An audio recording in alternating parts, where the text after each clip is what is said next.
black folk will be going into that underclass structure starting in about another 2 years. Once we go into it, we'll be locked and frozen in it by the year 2013 or 2010, that general time frame. You got, we got, all of us got about 2 years to either get our act together or hang it up. If we don't do some very specific things in that next 2-year period, we will not get out of it, and windows are going to close on us. Now, what's going to drive us into this underclass structure? First of all, are the legacies of slavery and Jim Crowism. We're still bearing the burdens and the scars. They were never corrected. That's one of the failings of our leadership in this country. They had the nerve, the audacity to let black folks suffer for 460 years. And at the end of the civil rights movement, rather than going back and saying, let's find out what has happened to black folk for 460 years.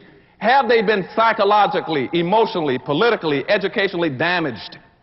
Nobody spent 1 minute of time trying to figure out what had happened to black folk over all that period of time.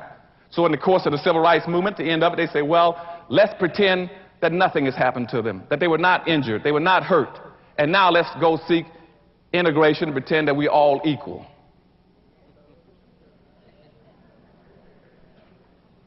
Now that was grossly unfair, because by that point in time, and by the 1966 period, whites had become economic giants in America.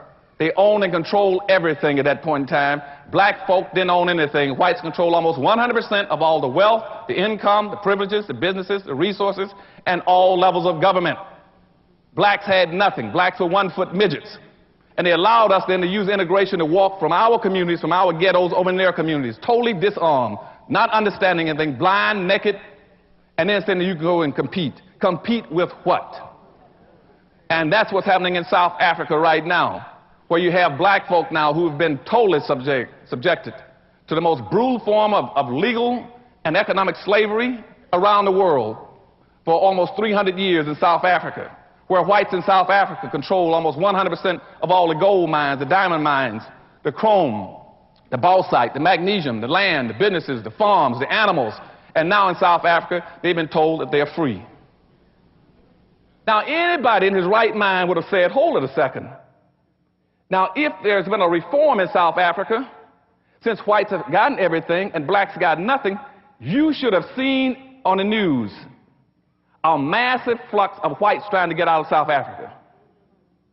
If there's going to be any significant real change, wouldn't you agree? Somebody would have been trying to get out of there. The airports would have been jammed.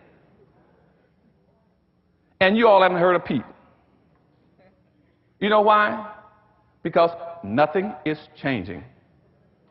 Because in South Africa, the dominant, arrogant white society that's been so brutal to black folks still owns and controls 100% of all the gold mines, diamond mines, silver mines, chrome, bauxite. And they're telling those South Africans, you can now compete. And that's the problem in black America. We've been told now that we can compete, and I say, well, with what? And now, by going into our underclass structure, going to be 7 converging factors going to push us. To get my little summary up. 1, we're going to have an increased amount of conservatism in the country, and I'm going to talk about conservatism in a few minutes. 2, we're going to have a massive, unending influx of immigrants into the country. They're going to push us down. We have been the #2 population in America now for over 460 years. We're going to get kicked out of being #2 and going down to #3. When are we going to go down to #3? We're going to go down to #3 in less than 2 years. Now, when I wrote my book about 4 or 5 years ago, Hispanics at that time were 9% of the population. They've now moved in 6 years from 9% up to 11%. Blacks were 12.3% 6 years ago. They're still at 12.3%. Now you got the Hispanics at 11 and blacks at 12.3. According to the Census Bureau 2 weeks ago in Washington, D.C., they anticipate Hispanics passing blacks right on time, as I had predicted. Now, Wall Street Journal, on the left-hand column 2 weeks ago, on the left-hand side of the page, I can send it to you if you want, it says that when Hispanics pass black people, at that time, the whole political structure will shift gears. There'll be a power shift in America. That nobody's going to go to black folk to ask them anything anymore, because you're no longer the dominant minority population. They're already preparing for this. They're already creating all kinds of major programs around the country where they would go and check with Hispanics about anything they want to know about minorities. Black folk would get their information through the Hispanic Society. Then by the year 2005, the Asians are going to pass black folk, Then you're going to get kicked from being number 3 down to number 4. At that point in time, you're locked in and frozen because everything you need will have to pass through those 2 groups. And those 2 groups do not have your interest at heart. They don't understand your problems and don't care about it. If you can't compete, they're going to say that's tough.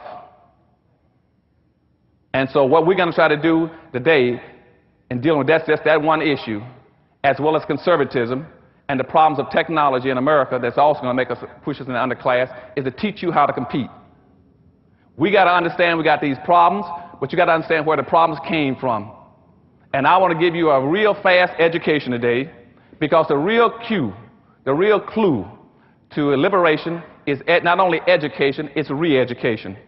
And that's what we're going to talk about this morning. I'm going to show you how we got into our dilemma and how we must get out of it. Nothing has happened to black folk by accident. Everything that's happened to you has been systematically programmed through what I call social engineering. You are a victim of historical social engineering. Now let's go back and start dealing with some of these issues. And a lot of this, what you also find covered in my book, Black Labor, White Wealth, and the other 2 books I got coming out this year. One is called Dirty Little Secrets, and the big one is called Powernomics. How do you do it? And Powernomics, if you want to know what Powernomics is, because I'm going to talk about it a little later, Powernomics is teaching my people a new way of seeing, thinking, and behaving. And that's what the whole thing will be about this morning. You got to change the way you're seeing and thinking and behaving. Why? Because I said we've been locked into an underclass structure, because we got 2 major problems in America. One problem is that maldistribution of wealth and resources I told you about that's in South African America, where whites own and control everything. That's your number 1 problem. The second problem we're going to talk about this morning is the inappropriate behavior pattern of black folk. Those are the only 2 problems you have. I don't care what anybody else talks about in America. It's not worthwhile wasting your time. The problem in America is not drug abuse, crime, low-income housing, public housing, food stamps, welfare, teenage pregnancy. Those are symptoms of a problem. The symptoms are the fact that you don't own and control anything to run you and control your lives. That's the problem. And the second thing is inappropriate behavior pattern. And before I get into the inappropriate behavior patterns, let me define that for you.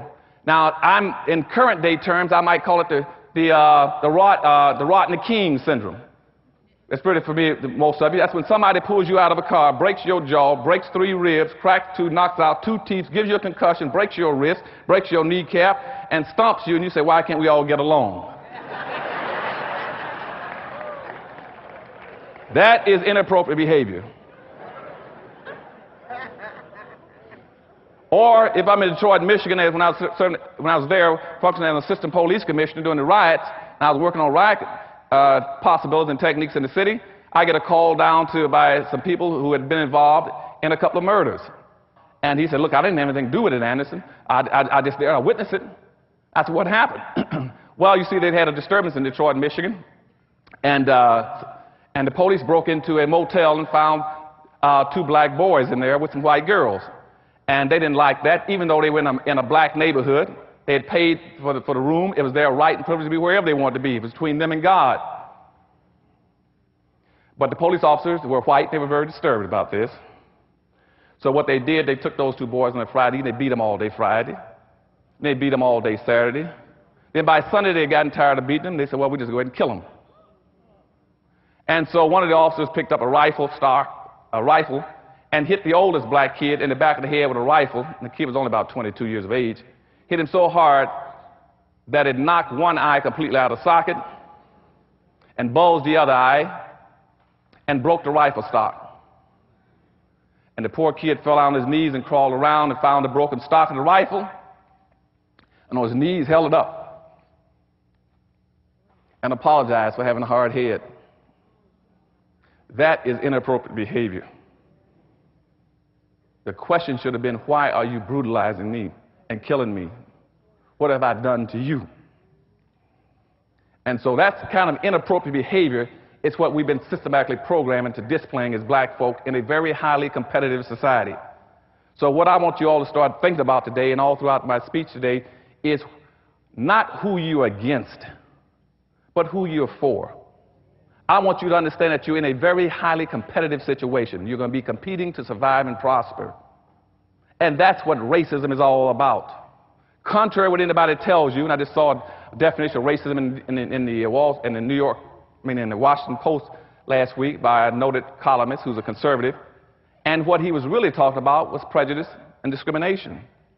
He wasn't talking about racism, but he was mystifying the word. That's why I finally figured out why he's always on the wrong side of an issue relating to black folk. He thinks that a black person can be racist. A black person cannot be a racist. Racism is a power relationship between groups of people. That's all it is. It means where one group of people have control of so much wealth and power and resource that it can deprive, hurt, and injure and exploit another group to benefit itself. Never in the history of this earth have black folk ever controlled that much resources and where they can have gone out of their way to exploit, injure, and do something to whites.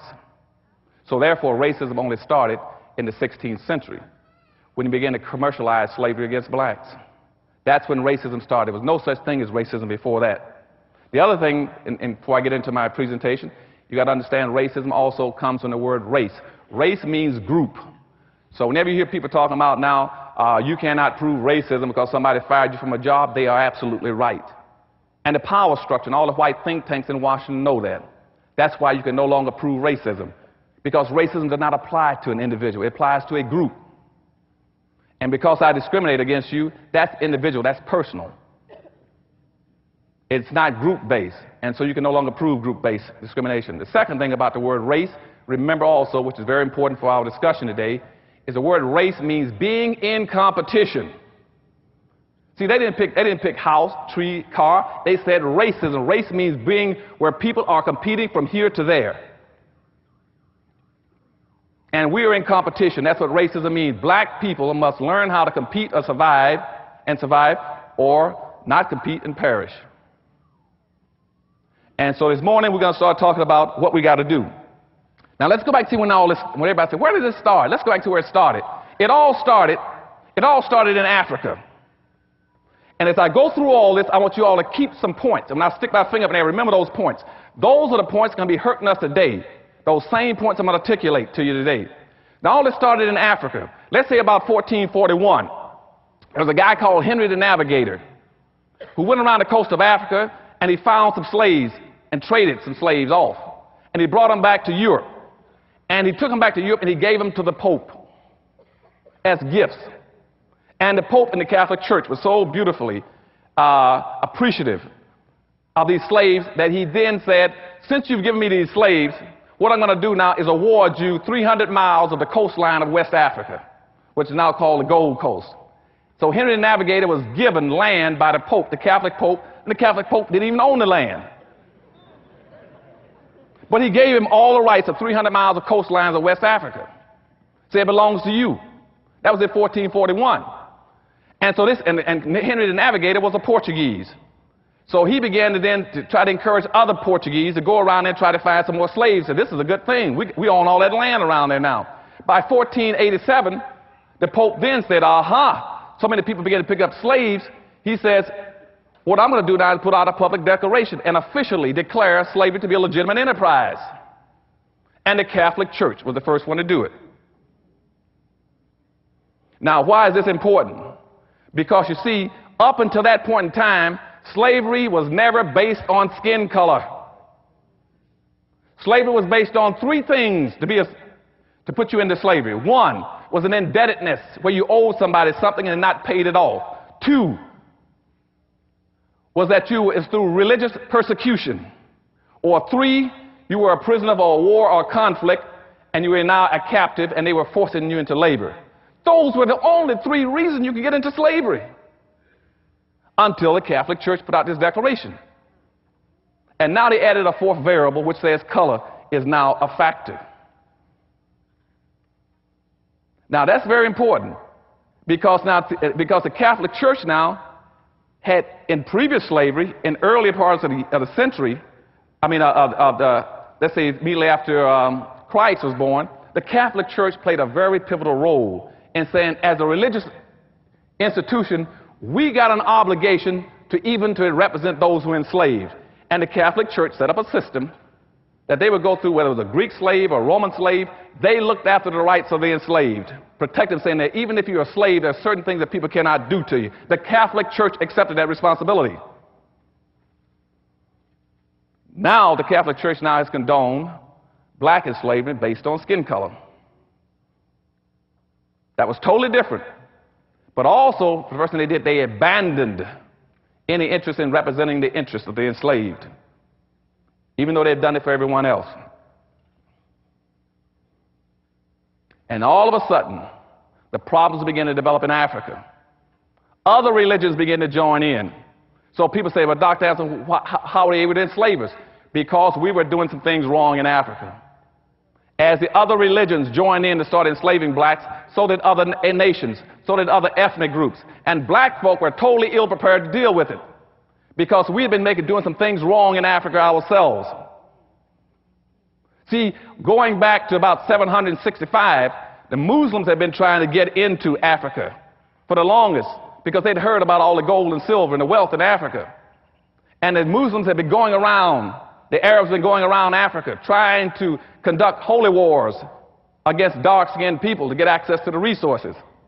And starting in 765, not 17, but in 765, the Arabs started enslaving black folk. They enslaved on an average of 1 million blacks every 100 years and shipped them out of Africa. So now if you start counting from 765 up to the present day, that's over 1,300 years. That means over 13 million blacks have been shipped out of Africa just by the Arabs alone. And the Arabs are still shipping blacks out of slavery. If you go to Ethiopia and Mauritania, you'll now find, in Sudan, you still find blacks being sold by Arabs for actually about $475 a piece. So Arabs have been selling blacks now for over 1,300 years. But when you get around to 900, though, 200 years after that, the Arabs are still trying to penetrate the blacks to get their wealth. And blacks have got an international reputation of being one of the wealthiest nations on earth, talking about walking on streets of gold. And so from 900 up until about 1400, they live reasonably well, because people were afraid to penetrate Africa. Because blacks also had a ferocious reputation for being invincible fighters. They were scared of the jungles and the black warriors. So no one went into Africa to get them, but the Arabs were still trying to get in, get access to the wealth and resources. Now I'm back up to the 14th century again. Now in the 1400s, about the same time as I just told you that the Pope declared that officially that blacks can be enslaved, at the same time Timbuktu was invaded by the Arabs. They finally broke through. They broke through because, see, blacks at that time had three major empires: Ghana, Mali, and Songhai. They were the richest nation on earth, but the black leadership had set themselves up to be invaded by the Arabs and consented to be pimped. Because the black leadership was extremely naive, going around practicing what I call benign slavery. Every time anybody came into an African nation, like Mali, Songhai, and what they were saying is that, well, I'll do business with you, but you got to buy one of my slaves. And the slaves were their own people. And they were playing games with slavery, saying, well, it's a tribe, he's a different tribe, so I'll enslave him. But the slavery that blacks were practicing was not the same vicious kind of slavery that came later, but the fact that they were playing with it, condoning it, and willing to sell their own black folk out naively. Now the question becomes, why were they doing it? Okay? Why were they doing it? They were doing it trying to impress people with their power, how strong they were, saying that I would do business with you, but let me show you how strong I am. I got 3 or 4 blacks in the back room, and you buy them from me, and then I'll sell you some gold and silver.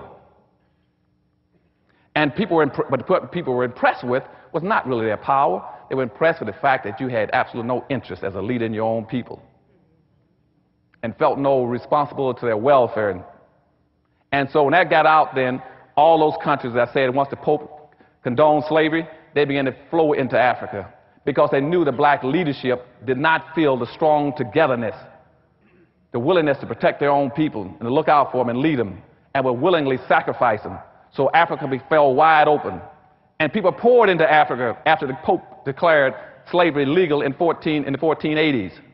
By 1500, between 1500 and 1650, 150 years, they hauled out 5 million blacks just to Central America alone, just right south of here into Mexico and to Central America, Costa Rica. Just to give you an example, after the Pope declared that you could legally go after those blacks, they pulled out 5 million of them and sent them in there. And those blacks in 150 years with sticks and stones, not steam shovels, but with sticks and stones and rocks dug out over 16,000 tons of silver and 400 tons of gold just to enrich Spain and Portugal. And this was critically important because at that point in time, Africa was a rich continent, had all kinds of wealth. And Europe was an impoverished nation. Europe was run over with crime, sickness, disease, illness, disorganized. Africa was the glory of the world. But you see how people were playing around, not looking at taking care of the business of their people. At that point in time, all these nations say, aha, we know how to strengthen Europe and rebuild Europe. And that's by displacing the wealth out of Africa and displacing not only the material wealth, but the human wealth of Africa. So they began to pour in and started sucking blacks out of Africa. Not only the black treasures, the gold, the silver, but also the human capital. In some areas, they almost depopulated parts of Africa by shipping blacks out. And over a course of about another 300 years, they shipped out somewhere between 25 and 30 million, 35 million blacks. And out of all those blacks that shipped out of Africa, over two-thirds of them died en route trying to get here. As a matter of fact, from the 1500s to 1800s, 6 out of every 7 people that were shipped came across the Atlantic Ocean were black folk. 6 out of 7 were blacks. And they were depopulating Africa, not only as wealth, as resources, but as human capital. Very important. And as they came and as they shipped them out, everybody began to become enriched. But you still had black leadership that still didn't understand, unwittingly was playing into the hands of people who were much more serious about the games than they were. So I jump up to the year 1619. They brought in 20 blacks into America, formally, even though we'd had another group of blacks in here around in the 1500s. They've been floating around, too, off of PD River in South Carolina. And we'd had blacks much earlier, the Folsom people. But let me don't even get into that. But by 1619, they brought in 21 blacks into Jamestown, formally. And those blacks came in as indentured servants. They were traded by a German warship for supplies. Those blacks were free in about year 1624. But something very important happened right before 1624. In 1621, you had a black guy named Anthony Johnson. Anthony Johnson came to the United States in 1621. Came in from England as a free black. At the same time, you had those other 20 black slaves brought in here in 1619, the first 20 blacks. But this black came in as a free black in 1621.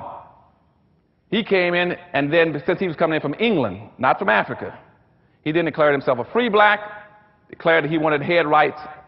And head rights in those days says anybody coming to the country can get 640 acres free right off the bat. Then plus you can get another 500 to 600 acres for every slave that you own. He immediately went and had 13 blacks. He brought in then, we got him 13 black slaves. And he's black.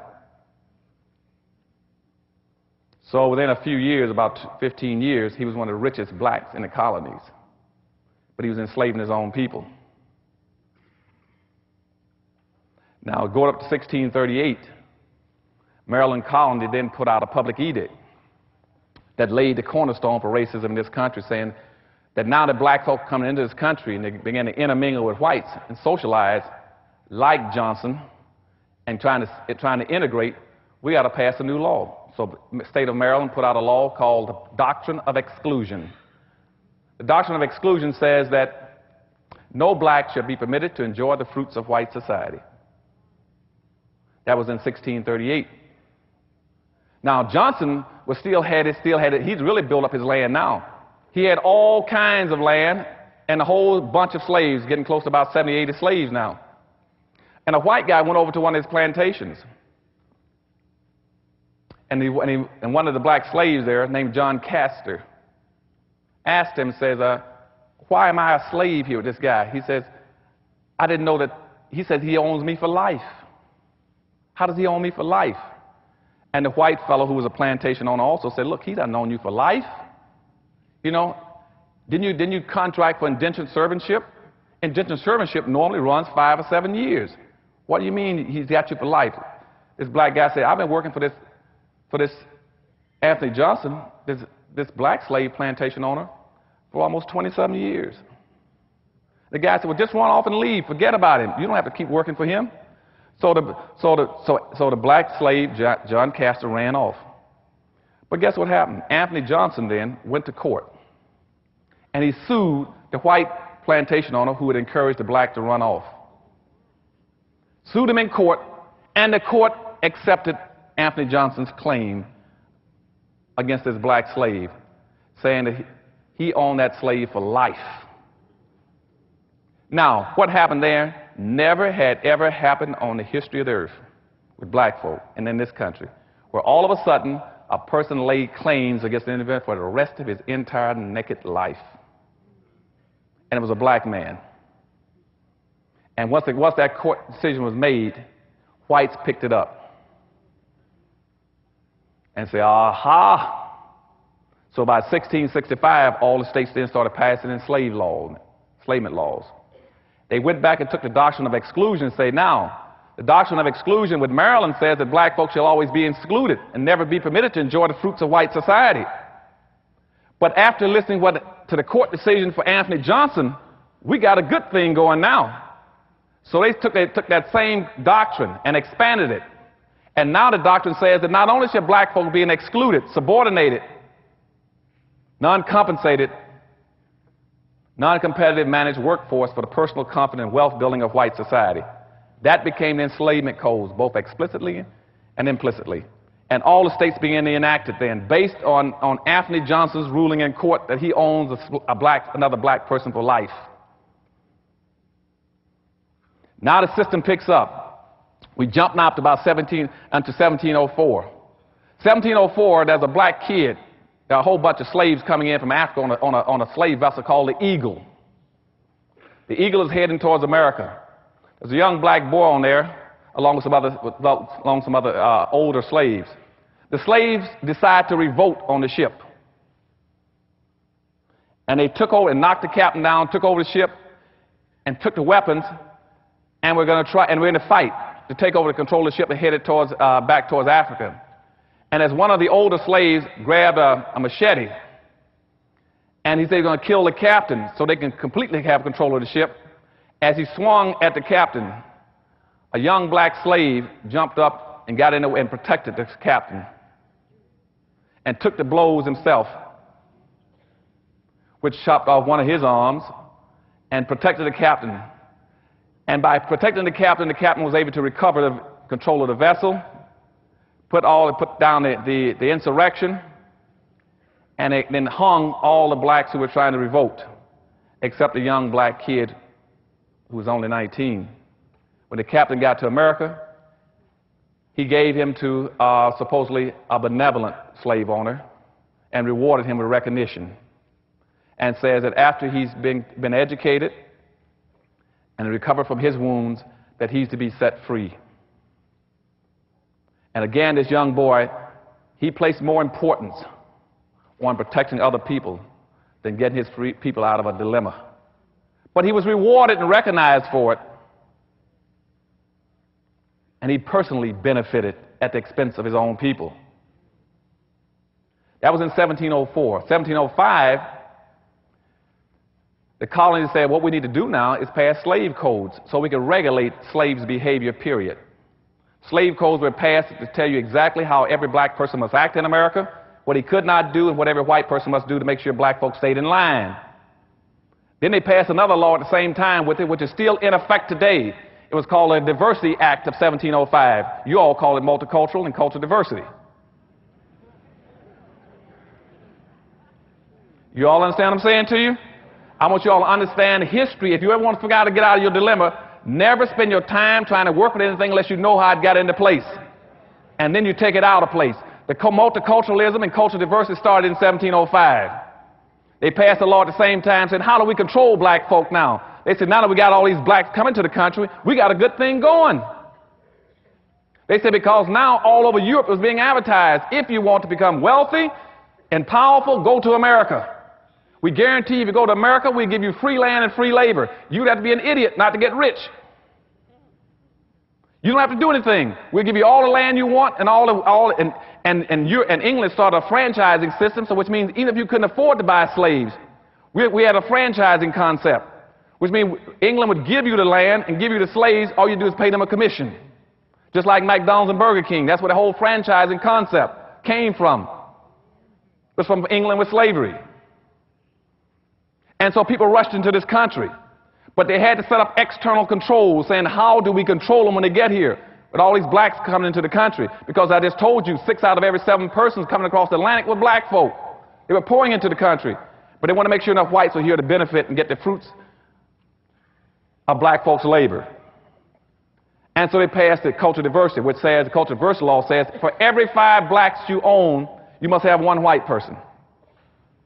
You must always have 1 white person there to monitor, to make sure that black folk are being monitored and kept under control, that you understand what they're up to.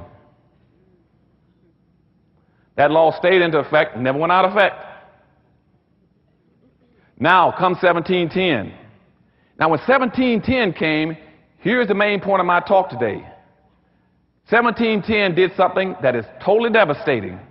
Totally devastating. The Virginia colony in 17 passed what they call meritorious manumission. Meritorious manumission says, what we're going to do now, that we put up the external controls in 1705, we must have internal controls. We don't have the time to go around and monitor and watch all these black folk coming into this country. We must build in some kind of internal management control. We must build in a way like the Rodney King syndrome, that kind of thing. We must build into black folk an inappropriate behavior pattern. We must teach black folk to see things upside down in an unrealistic manner. And what they did very systematically was like taking glasses and painting pictures on it upside down. And we found out in laboratories in sociology and psychology that even if you paint the world upside down for a person to put glasses on their eyes, we found that the subjects can learn to live upside down. They learn how to adjust, learn how to adjust their reach and what they're doing. And we watched it over and over again in experiments with young people in school, where we paint the pictures upside down and say, what do you see? And the mind has the ability to flip things back over to where the reality becomes the unreal. That the unreal becomes the reality. And once you do that, you got your people nailed to the wall. So meritorious manumission came into effect in 1710 and says, we will pay, we will reward, we will recognize, we will set free any black person that does 1 of 4 things. 1, if you in fact will save a white person's life. I told you about the young man on the boat with the eagle, 5 or 6 years before that. If you save a white person's life, you will get your freedom. 2, if you protect the white person's property. 3, if you invent something that a white person can make wealth and power off of, some kind of an invention. And 4, if you in fact will squeal on, inform on, or tell on your own people. That was called meritorious manumission. Now, you all might say, why is that important? I'm going to tell you, that was so devastatingly important. And the reason it was so important is because that created a magnificent control system that has never been duplicated. Never been duplicated. As a matter of fact, it has only been replicated 1 time that I know of, and I'm usually pretty current on most issues in this country, psychological, sociological, and educational in this country. Only 1 time it's been duplicated. It was duplicated in the 1950s. The communists duplicated it in Korea. They call it brainwashing. Now, you might ask, what is brainwashing? Now, typically, people in the 1950s, when it happened in the Korean War, we talked about brainwashing. See, now I was a safety and survival engineer for my squadron. I was in a Marine attack squadron. My primary responsibility was to teach my people how to survive.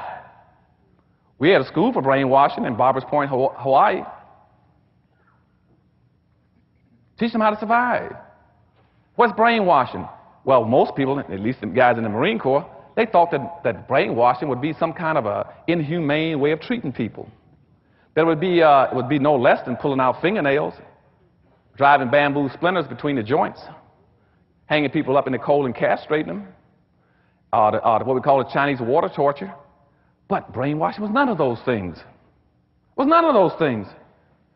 Brainwashing was simply a very sophisticated form of re-education. And see, for you all in the auditorium this morning, brainwashing, so that you'll always remember it, is nothing but group therapy run in reverse. We always remember that. Now, the whole point of group therapy is to bring people together. Brainwashing is to turn it backwards and scatter people apart. And that was very effective in Korea against our troops. And see, now I'm going to show you the different parallels of what happened in 1710 and what happened in 1950, so you can understand the implications of what's happened to black folk in America. Otherwise, you can't deal with the issue. So in 1950, we had approximately 7,000 Americans in prisoner war camps in North Korea and China. 7,000 Americans had been captured and put into war camps before they were subjected to brainwashing. And after they were subjected to brainwashing, starting from the time they were captured, do you know that in that course of time, almost 4 years, we did not have one single solitary American prisoner to escape from a prisoner war camp? That had never happened in the history of this nation. That you can contain that many soldiers in one or two places and never have one to escape. Not one escaped out of 7,000 in almost 4 years. And to tell you the truth, in some of those camps, they didn't even have fences or walls up. Some of them didn't even have guards. And our people could not escape because of the techniques of brainwashing that was used on them. You would say, now, what was happening to them? They were being devastatedly re-educated. And this is the same identical technique that was used in 1710 on black folk. The whole concept of integration was the same thing that today. They scattered them. Now, what happened in Korea? In Korea, we noticed certain kind of things were happening to the prisoners. They didn't act like prisoners anymore. See, when a guy when he was captured as a prisoner, the first responsibility was to try to escape, not to participate, not to cooperate with the enemy, not to compromise one's principles. But to always try to fight, resist, and get out, and to compete to help your own people to escape if you can. Didn't happen in Korea. Because you see, brainwashing, reverse technique of group therapy, first of all, what it did, it divided the soldiers against each other. Divided the soldiers against each other. And there's a whole revolutionary principle that says that a revolution comes when two people get together and begin to conspire. You can never have a revolution or an insurrection on earth as long as you drive a wedge between the first two people. If you drive a wedge between the first two people, you'll never have a revolt. And in Korea, we never had a revolt. Secondly, people can only organize if they get together. But see, what the communists did, they started an information system, a squealing system, an informing system. And what we found in Korea was they had the most massive, widespread information system ever on earth, where people were recognizing other people or identifying other people who were planning on escaping.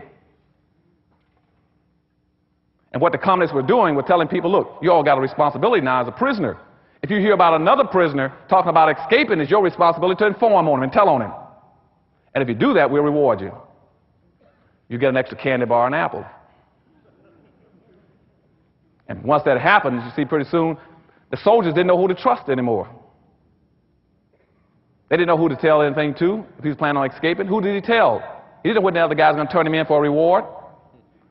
And so the organization broke down, and they quit communicating and sharing information to each other. Because all of a sudden you were planning on escape. Next day someone drags you out in the cold, strips you down, and pours ice water on you at 26 below zero because somebody just turned you in for an apple and a piece of candy. And see, that's what happened in meritorious manumission in 1710 when blacks were being rewarded for turning in other blacks. See, also what it does, it not only does it stops your communication, it stops your ability to organize, but also it broke down what we have to have as a sense of community. In none of those camps did they have a sense of community anymore in Korea. And without a sense of community, you have no way of doing the things that have to be done as a human being. And so in the prison war camps in Korea, all of a sudden the camps became filthy, the black camps. Nobody built latrines. Nobody made sure there was food and blankets passed out. Nobody took care of the sick. Because you don't have a community anymore. Without a community, you can't do anything.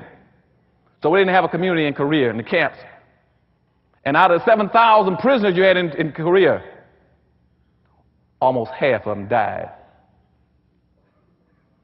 They didn't die because anybody shot them. They died from the fact that they were unable to function appropriately, to take care of themselves, to function as a community. They no longer had what you got to have and what black folk had taken from them through meritorious manumission. See, once you get a community, the next thing you must have above that is your trust. You cannot have trust if you don't have a community. And I always hear black folks say, Dr. Anderson, all the things you say are true, but how can I get together with another black folk when I don't trust them? You don't trust them because you don't have a community. And and above trust comes cooperation. But Dr. Anderson, I don't want to work with him. No, because you don't trust him. So it goes community, trust, cooperation. And that's what they did in Korea. They killed the community. The black soldiers no longer had a community, and prisoners no longer had a sense of a community. They no longer had a sense of who they were, what they were about, the business of, and who they were. And all of a sudden, that kind of an oppressive system of rewarding people for identifying with the enemy, and that's what the Koreans were doing, saying, you identify with us, and we'll reward you and give you a can and an apple. And when they started rewarding people, the community was destroyed. And their soldiers fell apart.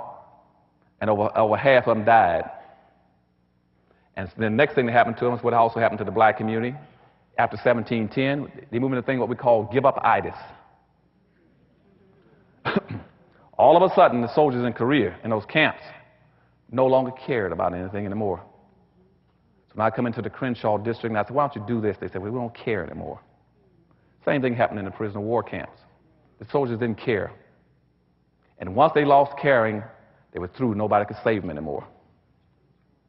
And at night, over 40% of those soldiers would pull blankets over their head and just sit there in the corner and die for no apparent reason.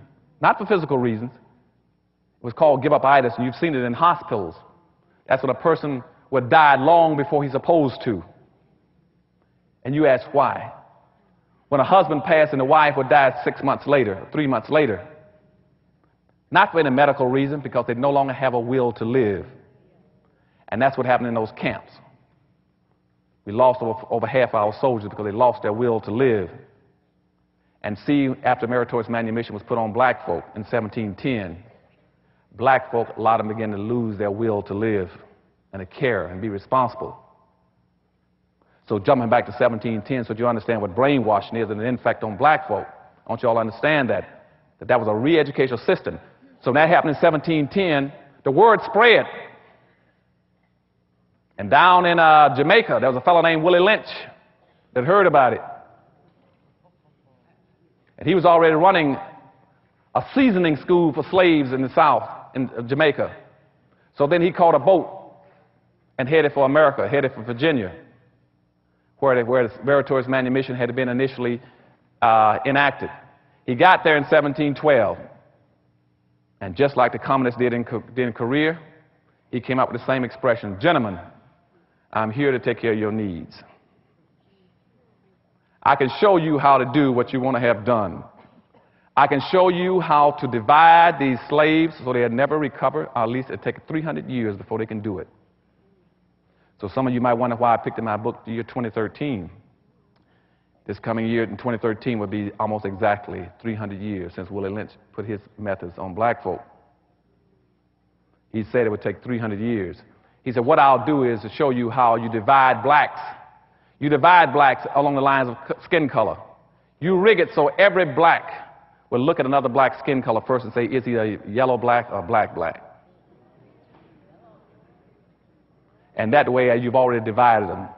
You divide them along the lines of sex, so that all of a sudden, you have black women joining the feminist movement against their own black men. They're trying to beat them out of jobs and opportunity and visibility to take care of their families. So you divide them along the lines of sex. Then you divide them along the lines of age, where the old turn against the young turn against the old and say, you're ancient, you're old, I don't want to listen to you anymore. And it worked very effectively. And Willie Lynch put that on them. It's called divide and conquer. Divide and conquer was the same in 1710 as it was in 1950 in Korea. And black folk became invited. And so from 1750 up to about from 1710 up to 1750, the system started going into effect. The social conditioning, the brainwashing of black folk took off full steam then. Because see, now they were very concerned about all these black slaves. We had to control them. And people said, well, how do you control, how are we going to control them? And said, the first way, and there are three ways you do it, but the first way is by physical control. Always control a black person physically. That's what slavery is about. The second way of controlling was called Jim Crowism. Then you control him legally. Then the third way you control him is when we came out of the civil rights movement, which means symbolically. You control him by manipulating symbols. We'll talk about that in a few minutes. So they went into the first thing of controlling black folk physically with slavery. By 1750, the black population got up to 34% in America. And they were very concerned about this. Because you see, all these slaves were pouring in across the water, so they started advertising to bring in more immigrants. They said, what we need are more white immigrants to dilute. Remember, I told you the Diversity Act said we must have so many whites. So we got to have an immigration law that bring in more whites to neutralize blacks out, to keep them contained, to keep them as a minority. We'll fix it so they'll love that word minority. They'll use it all the time and call themselves that. Even though we know the minority means loser. We'll turn the world upside down. They'll call themselves loser, loser, loser. So by 1750, black population hit 34%. So what the white society started doing then, it says, we must do they didn't say that then, but the effect was the same. What happened in Korea? We must isolate them. So every Indian treaty from that point on started putting in conclusions saying that you must also stay away from black folk. They built into all the Indian treaties incentives for them not to identify with black folk because they afraid that if Indians and blacks got together, they could overthrow the country. So Indians were given incentives then to turn against black people. And that's why later on you find that the biggest killers of black folk for a long period of time were Indians. Because they were given incentives. For instance, if you raided a town or a village, guess who was the first person you run into in the fields? Was a black person. And see, and you had laws because the slave codes of 1705 says a black person could not arm himself, he couldn't carry a weapon, he couldn't carry a tool, he could not raise his hand to defend himself, he could not strike back. So Indians said, hey, we got a good guy to raid. I mean, this is like shooting ducks. And the whites knew that. When they put the blacks out in the field, they used blacks for burglar alarms. So every time there was an Indian raid, they the ones who went down first. And that's why all the 5 civilized tribes in America then became slaveholders. All the 5 civilized Indian tribes were slaveholders. Not only were they slaveholders, they were slave traders. And more important than that, in all the treaties, typically in a treaty, they paid the Indians $20 for every runaway slave they chased down and brought him back. And that's why also when the Civil War came, all the 5 civilized tribes in America fought with the side of the South to prefer slavery because they didn't want to lose their money and wealth either. And I still have blacks running around saying, well, I'm half Indian.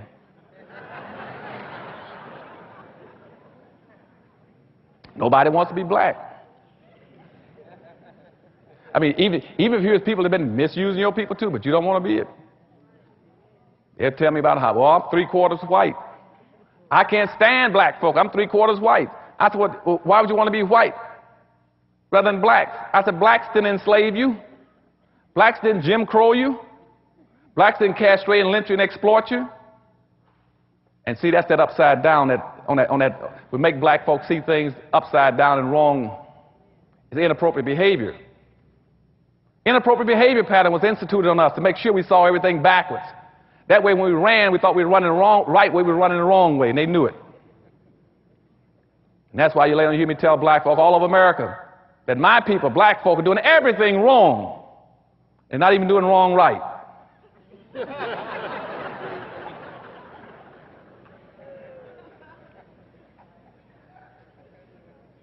because you see everything is pointed upside down for us, so they can't see which way to run. And so at that time, in 1750s, the colonies then tried to figure out how to contain the whole issue.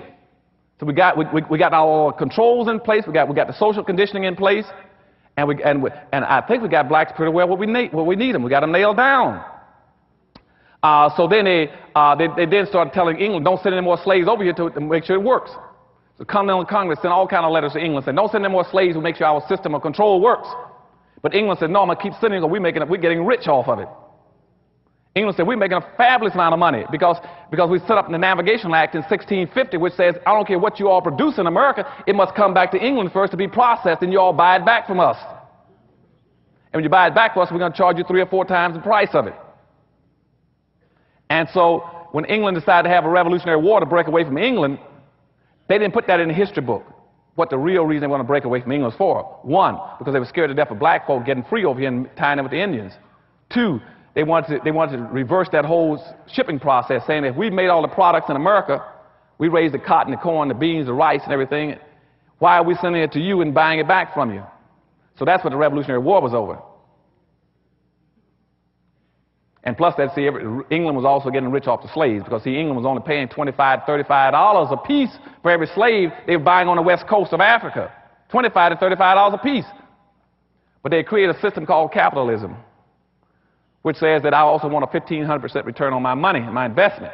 Which means if I pay $25 for a black slave in West Africa, I want to be able to sell them in America for $400 to $500 a piece.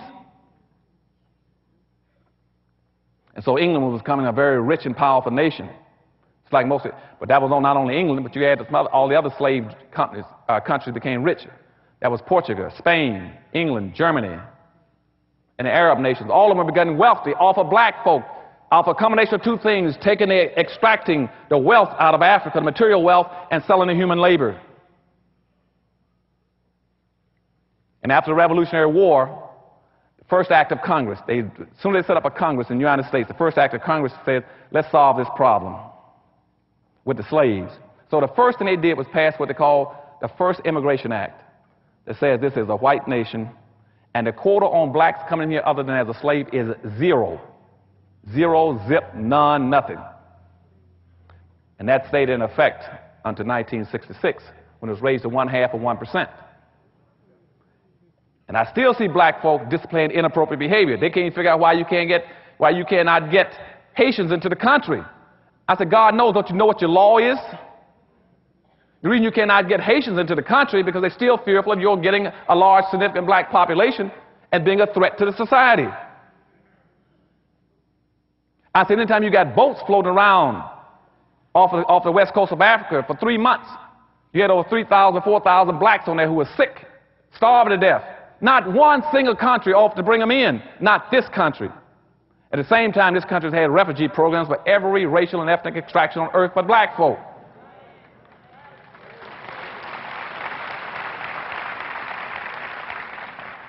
And where is our civil rights leaders? Where's our black leadership? Why aren't they raising issues about it? Instead of them going down there and say, why can't blacks come in from the islands and from Haiti? They do the same thing because they're seeing things upside down and backwards. They do the same thing the whites do. Say, well, what we need to do is invade that country and make them stay there. Let's improve the conditions there. And so that way they have nice places there. Rather than say, no, you didn't improve all the conditions in Mexico, in El Salvador, and Nicaragua, and Hungary, and all these other countries. When the people came in, you didn't improve all the conditions in Vietnam to bring in the people. Why do you keep asking these special things, blacks? No leadership will raise the questions. Because you see, no black leadership in America wants to raise the real issues about why we cannot raise our population and others can. In a social democracy where the majority will win and the minority will lose, we are the only planned, systematically, permanently classified minority. Which means that we are the only people who will always lose based on immigration laws and the quotas coming into this country. Unless we start to develop some very specific ways of dealing with it. That's what powernomics is about. I start telling you, you got to start changing the rules, turn things back upside down. You got to always practice, how do you get to be the majority? Never do anything where you're going to be a minority. Do it where you're going to become the majority. Don't move to be a minority, move to be a majority. And we're going to talk about that a little later on how you play these games and learn how to win in powernomics. But you see, as I said, by 1790, the law had locked us out as the only permanent loser. And they said that anybody losing in society from now on, it would be black people. They're the only people that cannot increase their population significantly to be a threat to this country.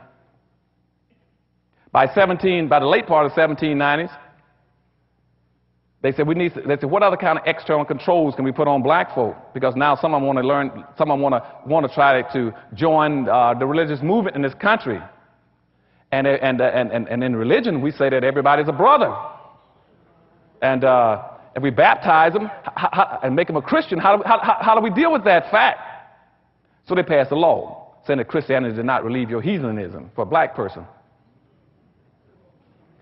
And they did not want, after that time, a few blacks had been going to church, but they were sitting in white churches, and they had to be monitored and watched, as I told you, because of the Diversity Act. So when the evangelical movement started moving through this country in the turn of the first of the 1800s, early 1800s, they said, we'll let blacks have their churches, but we can always also, but we must pick the ministers, and we must license the ministers. We must pick ministers that we can control. No black preacher can come into America unless he is controlled by the white establishment, unless he represents our interests and our values, unless he teaches our form of Christianity. Now, this is very important. Why? Because, you see, before, religion was always used to help a population group.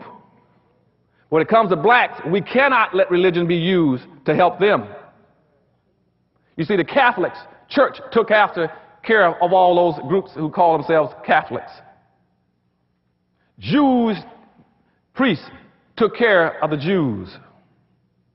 And even today, you go into the conflicts in England or Ireland, where you see the Protestants and the Catholics fighting. I guarantee you that the Protestant members will be representing their people and protecting them. I guarantee you that the Catholic priests will be representing the Catholics and protecting them. If I take you into the Middle East with the Arabs, I guarantee you Khomeini will be taking care of Arabs. Only in America can I find black ministers who can be bought and sold to be against their own people. Nobody else will let you do that. No population will tolerate that except our people. And that's what I call inappropriate behavior. Inappropriate behavior pattern when you let your own ministers sell you out. It's not in your best interest. What I mean by sell you out is because by the early 1800s, the whites said, well, we're going to have black ministers. We're going to have to Christian them to make sure they do what we want to have done. They must teach Christianity the way we want it taught, to where it is an external control device on black folk. They said, what are the rules? One, that every minister we license must teach black folk. And when you talk about the slave and the master in the Bible, that you're talking about the white man and the black man on earth. Two, you must teach the minister must teach black folk that they're to be loyal, faithful, obedient, respectful, and all those other good things, and honest, so that white people don't have to worry about them stealing as a slave. Because, you know, black slaves had a nasty habit of going around stealing scraps of food because they were starving to death. And they would tell them they must be industrious. But you see, white folk wanted you to work a little harder. So they use the term, he's a lazy slave. Now, anybody in his right mind got more than a third-grade education would say, why would a slave want to be industrial? Why would you want to work hard as a slave? What's in it for you? Are you going to get released early? You can get a pension? Social Security or retirement?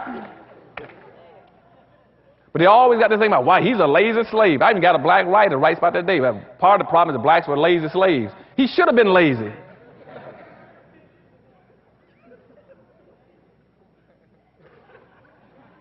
The third thing they put on you is that, well, the black ministers must also teach them to get pie in the sky after death.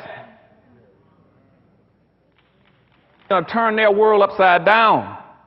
So while everybody else is competing to get resources, to get wealth, to get power, black folk are saying, I'm waiting for mine in the sky.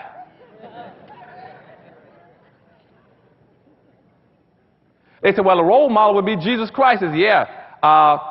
Jesus Christ and all the Jews were very powerful people and had money. Solomon was the richest man on earth. You go look at Matthew, I think Matthew 23, when they start talking about the talent. But different slaves had talents. And two of them went out and developed their talents and multiplied and made something. And one buried and hid his. Because they knew there would be that black one, to be that last one, go out and hide it.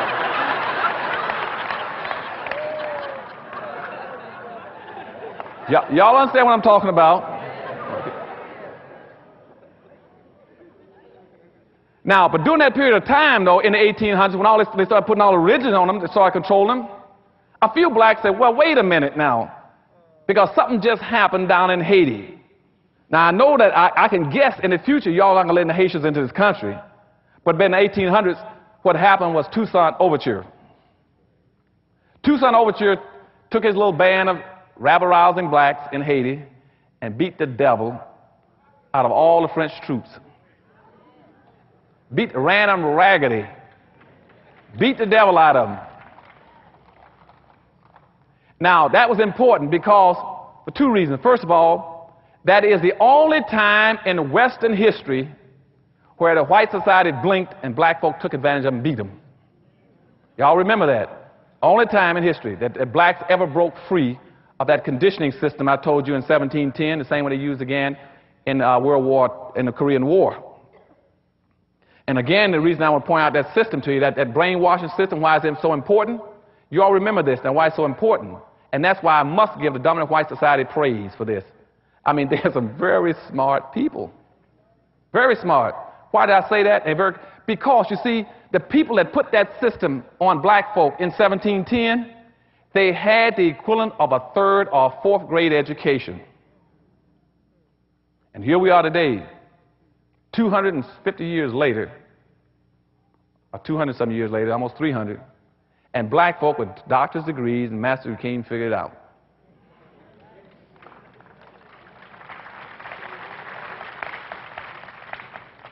Now, but little Toussaint Overture down in Haiti, he won his battle, beat him good. Now, when he beat him, though, they finally tricked him and said, well, now that you've beaten us, wouldn't you like to come together and integrate? He went to discuss it with them at a meeting. They captured him, put him on a boat, and shipped him to someplace in Europe, some country in Iceland, one of those, I think Finland or someplace, and they froze him to death up there in the prison. Because he went to co-op, and I told you in Korea. In the Korea and the brainwashing techniques, there's another principle that says that anytime you want to control anybody, I can control anybody who's willing to talk and compromise and discuss with me. I can get him to compromise. And see, what we're trying to teach our soldiers was called a code of conduct in Korea, which says never, never talk to your enemy unless it's on your turf and your terms. And see, right now, with I'm assistant police commissioner, I'm working as a therapist for prisoners. Anytime I get somebody to communicate and talk with me, I got him. If he'll speak to me and answer my questions, I got him. Sooner or later, he's going to break down and tell me what I want him to know.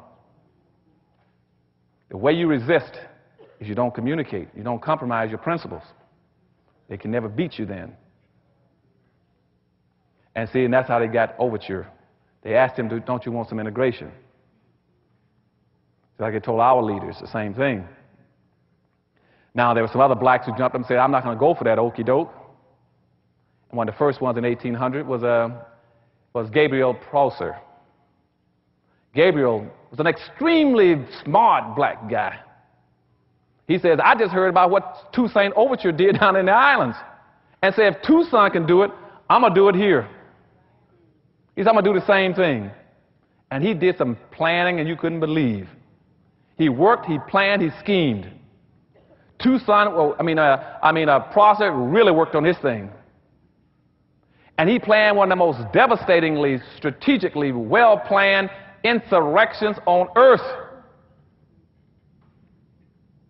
Now, before I tell you what he did, let me go back and make this point. I tracked between 1710 and 1860, and we had a possible 150 to 200 possible slavery votes. And in all 150 to 200 of them, a black person squealed in every one of them and got his meritorious manumission and his Willie Lynch badge card. And so when Prosser was trying to pull his together, he planned his scheme. And for the day he was supposed to have his big revolt, would you believe one of the most severe storms that had ever hit Virginia came in and washed out most of the land and roads and bridges, and Prosser's group couldn't get together at their gathering point because they were planning on hitting three things. They were planning on taking over the penitentiary in Richmond, they were planning on taking over the armory, and they were planning on attacking the town and annihilating the town, everybody except the Methodists and the Quakers who had befriended them. And the storm struck just as they were going to assemble. And only 300 showed up, and Prosser said, well, since only 300 of us here, let's put it off until next week when the land is dry and clear. And within 3 days, a black person squealed. Prosser was arrested, along with 35 of his supporters. They were executed, hanged, and heads chopped off and put on poles. But the two blacks that did the squealing, one was called Tom, the other was called Pharaoh. And I don't know, God knows it because I don't know. Why is it when you name a black person Tom, you almost guess he's going to do something? Now, I don't know, and I don't mean to put down anybody here named Tom, but I don't know, there's something about that name. And Pharaoh itself is not too much of an exciting name. I wouldn't trust that name either. If somebody, my mother, named me Pharaoh, I'd know I'm in a world of trouble too. But anyway, Tom and Pharaoh turned in Prosser. They executed Prosser, chopped his head off, along with some other, and hung him up on poles. But the thing that became very important in that case, though, was that the town was really fearful because they found out from rumors that Prosser had lined up somewhere between 5,000 and 50,000 slaves. The whites all through Virginia, North Carolina, South Carolina was paralyzed. Their mouths fell open, their eyes they popped, and they said, something is wrong. You mean tell me we put a conditioning system on black folk where we turn everything upside down, and this black guy was able to do the impossible without an education? Something is wrong with our system. What's wrong? And I'm serious, this was a big issue. They had to find out how does one black guy get together as a slave and have something between 5,000 and 50,000 blacks ready to fight, and had it not been for a storm, they'd have taken over the country. And finally came out through another rumor, speculations, that what it was that he had beat the symbolism. To show you how important symbols are, that's why I keep telling about powernomics. To get out of your system, sometimes you're lost. You look up at a mountain, you look up at a peak, you look for the Penobscot building or the Empire State Building, you find your symbol and you can find your direction. And what that black Prosser done, he looked at the state seal. The state of Virginia had a seal where it had a white man lying prostrate and a black man's foot on his chest. White and the black guy was called, and in the seal it said, Verticus overcomes Tyrannus. And that black man had used that seal as his motivating force, his guiding light for his people. And when whites found that out, immediately they changed the Virginia seal and said, get rid of that seal fast. And put up guards around the Capitol to make sure it didn't happen again. Now that was in 1800. By 1821, another black named Vesey got equally as concerned. He had heard about it. He said he's going to try it in South Carolina and try another revolt. But Vesey says up front, Vesey organized his group. He walked around, he was a free black. He got free because he bought his own, paid $600 and freed himself. He won money in a lottery. But he's very upset because he couldn't buy his children out of slavery. So Vesey would walk through the town in Charleston, South Carolina, telling black folk, get that hump out of your back. Straighten up. Be respectful. Take care of your own people. Look out for your own people. Quit trying to worry about everybody and look out for yourselves. And Vesey was a big man, too, a big, broad man. He said, I'll break your back if I catch you bending over. And he planned an insurrection. And he called something like about 300 to 500 together to take over Charleston, South Carolina. But he told them up front, he said, let me tell you all something. He says, if I catch one black in this group trying to get meritorious manumission, he said, I'm going to snap your neck like a twig. And he planned a revolt. And unfortunately, again, 2 days before his revolt was supposed to occur, not only was he squealed on once, he was squealed on twice. So VC was picked up along with about 37 of his people and hung. Because, again, they sold him out. Then by 1831, Nat Turner, you already know about, tried the same thing a few years later, in 31. Nat Turner says that I'm not even going to go through those changes. I'm not going to do what VC did. I'm not going to do what Prosser did. I'm not even going to play that silly game. He said, what I'm telling you I'm going to do? He said, I'm going to break out of here. I'm getting me a knife, gun, sword, stick, tools, bricks, anything I can get. I'm killing anything I see that moves, crawls, jumps, walks, or talks.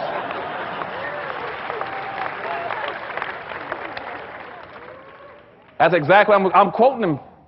He says, I'm the rod and staff of God. I'm not playing these silly games. I'm tired.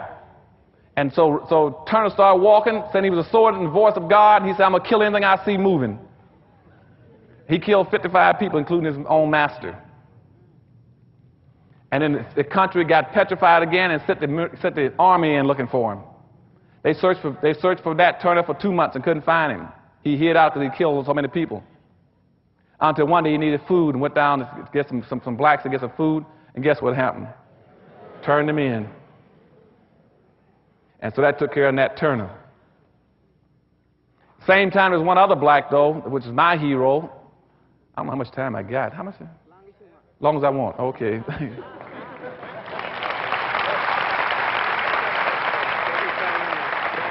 Okay, thank you. You see, you all are so nice. That's why I love coming to this city. Boy, I swear.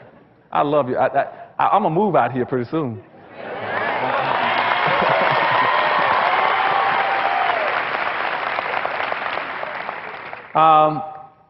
But my hero is John Horace. We start talking about inappropriate behavior versus appropriate behavior. Now, here's a black man at the same time period displayed what I call appropriate behavior. No Rodney King stuff, you see? John Horace was a runaway slave who would also run off to Florida in the early 1800s, in the same period when VC and Turner and the rest of them were trying to revolt. John Horace was a big, burly, strong black man. He ran off to Florida. Contrary to what you hear all the time in the media about the Underground Railroad, all blacks trying to get north, get to the promised land. That's a part of that myth. Most blacks weren't that dumb. Why would they want to go all the way across go to the north 1,000 miles to a hostile white country when they could run out to Florida, which is Spanish territory, 20 miles away or 2 feet away? So some of the smarter blacks of our relatives ran off to Florida because that was Spanish territory. And they got down and they interbred and intermixed with the Seminoles. Now, you all might ask me why about Seminoles. Now, Seminoles were also against blacks, a lot of them, but a lot of them were not. Seminoles were the most receptive Indians to do anything with blacks in the country. Why? Because you see, the word Seminole means runaway slave. Okay? And they were also runaways. They interbred with blacks. They were a mixture of blacks. So they were very receptive to black folk.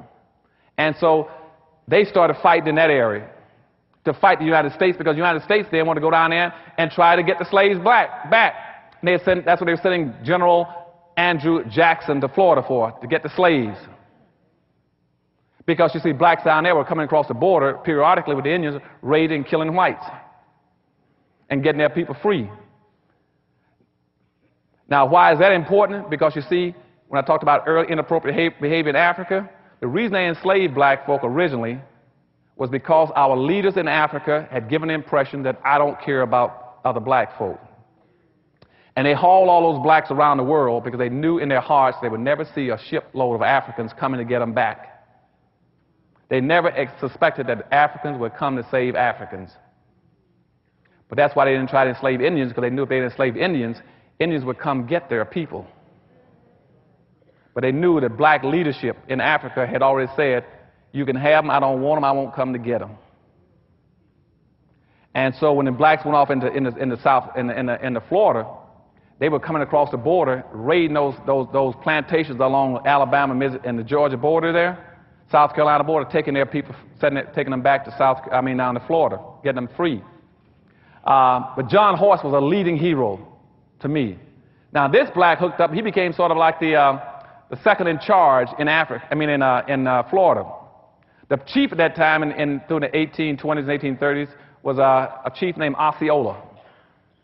Osceola had about 3 sons that were very active also, fighting white intrusion into Florida to get the slaves back. His number 1 son was a white, a mixture of black and white. His name was Wildcat. And Osceola himself, if you all don't know it, Osceola was married to a black woman. You might see Osceola's pictures in all the museums as an Indian. They don't ever tell you that he was married to a black woman and had a mixed group. And he married to a black woman. His black woman's name was Morning Dew, if you're interested in knowing it. Morning Dew was and that's what triggered the Seminole Wars. They don't tell you that in the history books either. So going back and forth down there, they were trying to get the Indians back. Trying to get the slaves back from the Indians. And they kept sending the federal troops in there. And Andrew Jackson was one of the primary generals that always wanted to go out there and fight Indians. He loved to fight Indians. He's known as the Indian fighter. And that's why you have Jacksonville, Florida. Because he was going in there, again, fighting Indians and trying to get blacks back. And on the Chattahoochee River, right outside Tallahassee, they had a fort there called Fort Negro, where most of the blacks were living, staying there. And they sent the federal troops down there to get the slaves back. Then the federal boat came up the Chattahoochee River to Fort Negro, and most of the blacks were out with the Indians raiding and fighting, and left the women and kids there. And so the federal troops fired on Fort Negro, 1 shot, and a shot rolled into the armory and set off the explosion and blew up the entire fort, and was nothing in there but black women and children. And that really made them hostile. The blacks were hostile this time. So now, that triggered the Second Seminole War.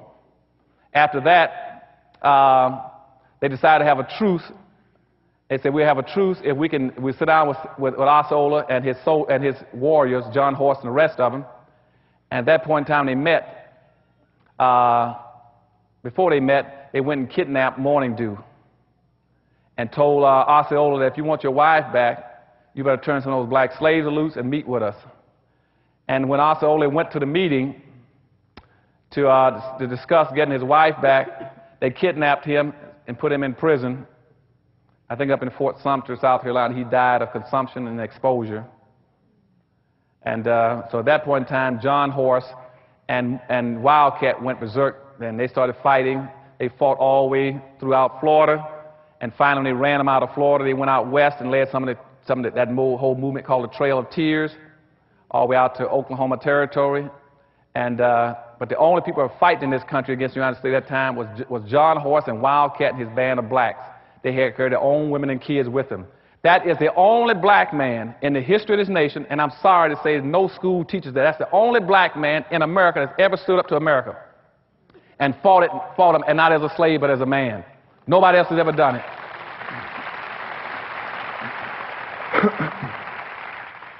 John Horse fought the United States for 50 years. They fought him all out west. They chased him all down through the west, through Oklahoma, through Texas, and finally chased him into Mexico. He went into Mexico and stayed there for about 5 or 6 years and came back again, he and Wildcat. They tried to set up their little village again, but the whites out there, the racists, kept raiding their camps, shooting them and killing them. He kept fighting, and they finally killed Wildcat, shot him in the back with a shotgun and killed him. And then John Horse finally just gave up and got on his horse, allegedly, and just rolled off back into Mexico. You never heard from him again. But he fought for 50 years, the only black man. You can talk about any civil rights leader you want to. If you had a hero, that's the only hero we ever had that fought and says, I'm not a slave and I won't take it. I'm not Rodney King or anybody else. And so, they found nobody ever knew what happened to him, but he rolled off. That was John Horse. Now, this whole meritorious manumission policy is in effect, moving along at the same time, this control system. About 1852, a lady named Harriet Beach Stover wanted to write about it. So she then wrote about the whole thing. She interviewed a guy whose name was Henson, which you all know as Uncle Tom. He then told about the story. She wrote a book called Uncle Tom's Cabin. But in that book, contrary to what most people think, Uncle Tom was not the bad guy. The bad guy was Sambo. And so I'm asking you all as my brothers and sisters, please in the future don't call a black guy who you know is worthless and trifling. Don't call him an Uncle Tom. That's complimenting him. Call him his real name, what he's entitled to, and that's a Sambo. Any black person any black person sells his own people out and will do them in, he is a Sambo. Now, what is a Sambo again? Going back to Meritorious Manumission in 1710, the whole conditioning process, the whole brainwashing system, the whole social engineering system says that you must teach black people to see the world through the eyes of whites. You must see everything through their eyes. You must accept their values, their superiority, whatever they think and feel, and that way we got you contained. And that's why when you see somebody like Colin Powell running for office, they say, well, you can run for office if you see the things the way we want to see them. If you want to be conservative, you can run for office. If you want to place a lot of importance on abortion, you can run for office. If you want to talk about being anti-taxing, you can run for office, which means if you see things the way we see them as a black person, you're safe. You're acceptable. And if you don't want to do it that way, then become an athlete or an entertainer. So therefore, you identify the rest of those blacks in the country. You stay away from them. They're bad. And you start going out and you try to go get a penny out of an athlete and entertainer, do something for the black community. They're going to do it. Their advisors won't let them do it. The agents won't do it. Their promotion people won't let them do it. They're going to identify with your community because, again, they have now already died and gone to heaven. Okay, so when Harriet Beecher Stowe put out her book, what she tried to tell black folk is that Uncle Tom was not a bad guy. See, Uncle Tom, you read that book, and most blacks, 90% of blacks never read it. They always call another black, he's an Uncle Tom, he's an Uncle Tom. He's not an Uncle Tom. If you read the book Uncle Tom was a guy who would not beat black women. Uncle Tom, that book, was a guy who would not beat other blacks to make them pick more cotton. Uncle Tom was a guy who would come in at night and take cotton out of his own bag and put it in other black folks' bags so they wouldn't get whippings at night. Uncle Tom was a guy who would not tell where black folk were hiding when they went across the river and they broke free as slaves. But Simon Legree, the white slave master, had a black to follow him around named Sambo, who always says, you show me, give me the right, I'll show you how to trees the coons. I'll show you where they hide. And see, and that's the guy. See, his role responsibility was going back to Meritorious Manumission. I told you about where you got to protect white folks' property and protect their wealth. He says, I will protect it and find it for you.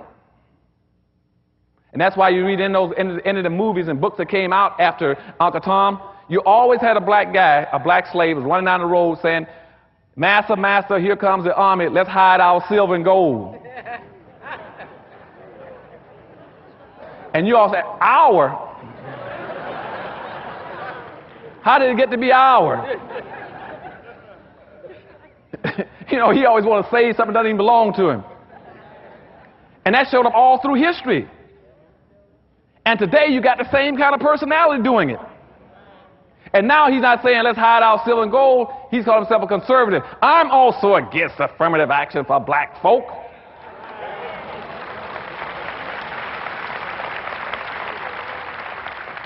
I'm against quotas. I'm against preferential treatment.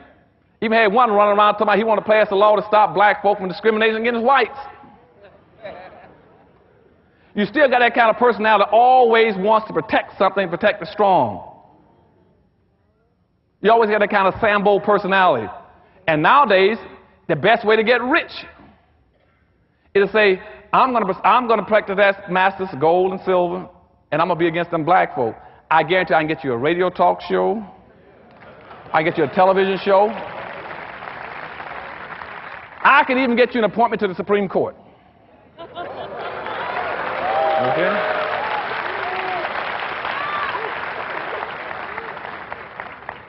You tell me how many black folk you want to sell out, and I guarantee I'll show you how to make money. Because you see, every ethnic group, every religious group, every racial group, every political group has always made money off of black folk. Okay? And what I'm going to start talking about in Powernomics when I come back here in the fall is to show you all one thing. I'm going to tell you time is up. You have made, as a race, you made every religion, every ethnic group, every racial group rich. There is nobody else left on earth to make rich but yourselves.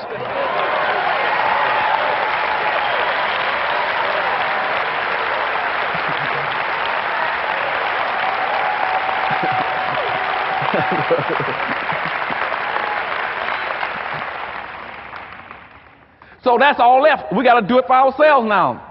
So don't give me this stuff about Dr. Anderson. That's the reverse discrimination. We are anti. You ain't anti nobody. You already made everybody rich.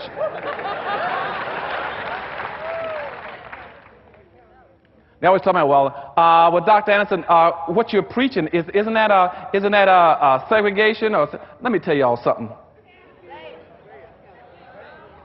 Starting again, back in 1850, blacks got hung up on that same mess, you know. By 1850, after Harriet Beecher Stover put out her book, here comes Frederick Douglass. He's going to take one path. He's going to go back now and try to pick up becoming an integrationist. He becomes an integrationist, taking that, he wants, well, since they excluded us in 1638, saying we should never be permitted to enjoy the fruits of white society, let's be integrationists and civil rights people. Let's make them let us in. So they started that top strand called integrationists, which will run Frederick Douglass, Booker T. Washington, then up to all your civil rights leaders and Martin Luther King and that whole group, all the way down the line to even your present-day civil rights groups. They keep saying, we want access to whatever you own. We want to be included in whatever you own. Now you got another group that started after the book with Harriet Beecher Stover. They said they want to be segregationists. Then you got the more strongly willed persons like W.B. Du Bois. Then you got Martin Delany.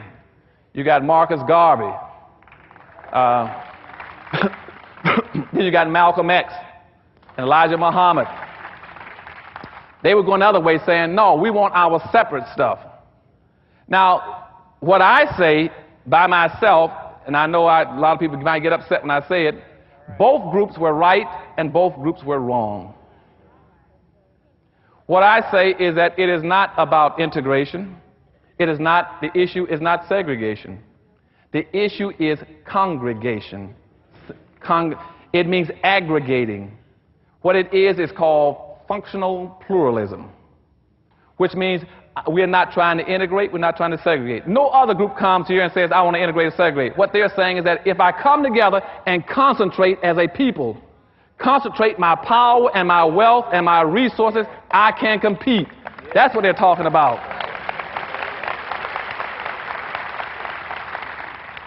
And please, since I love all of you all, I'm going to move here with you, don't let them trick you all anymore with them upside-down glasses.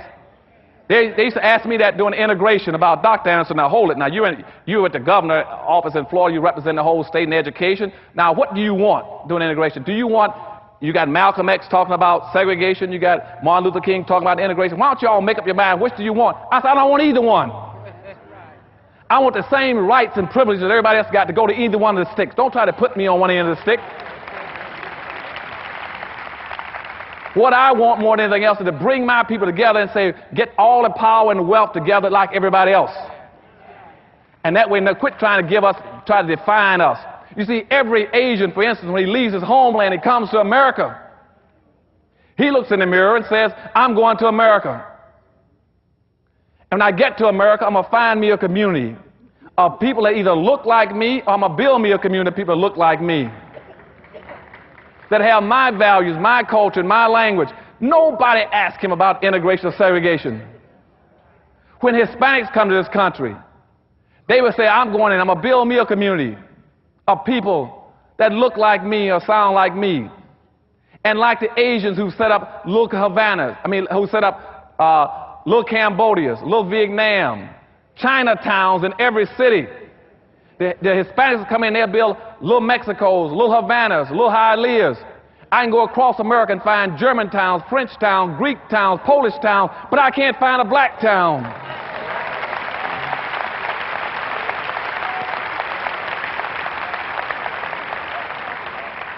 Because of our inappropriate behavior pattern with the rod and the, we keep trying to integrate. Nobody else is trying to integrate. Why would you try to integrate? And I just told you in 1790 the law says in the Constitution that the majority will win and the minority will lose.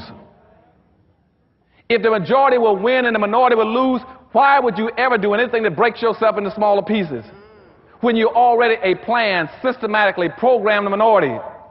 Now you got other people in a category called minority. You got women, gay, Hispanic, anything you want. Midgets, Hispanics, anything you want. But nobody goes by there and say how many you can have. You've ever heard anybody say we can only have so many women in the country, or so many midgets in the country, or so many gay in the country, or so many the only thing they say is you must have is so many blacks. We're the only people. And see, and another thing you have to understand, I told you last time I was here, is that you got to remember that you are the only non-immigrants in America. The only non-immigrants. So when you start using a word for yourself, always call yourself a non-immigrant. Don't call yourself anything else other than that. Don't call yourself a minority.